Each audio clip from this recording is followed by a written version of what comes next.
40.000 manifestants es van reunir a plaça Urquinaona el passat 9 de juliol en una manifestació amb el lema «Pel nostre futur, independència». Aquesta és la primera manifestació independentista organitzada per la societat civil sense recolzament institucional.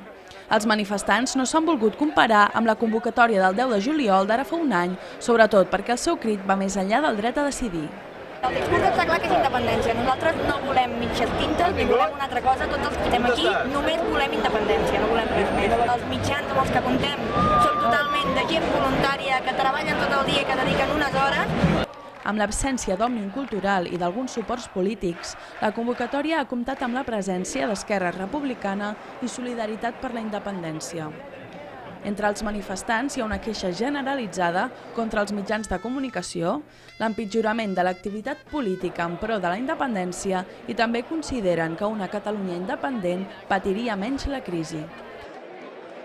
Ens han fallat partits, és a dir, com la del 10 de juliol de l'any passat. Clar, les circumstàncies eren diferents i tot portava a haver aquella agressió justament a l'Estatut.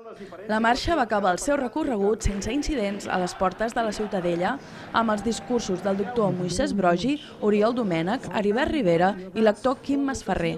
També es va llegir el manifest de la convocatòria a càrrec de Jaume Comas, rebutjant un estatut d'autonomia retallat i declarant que la llavor està llaurada.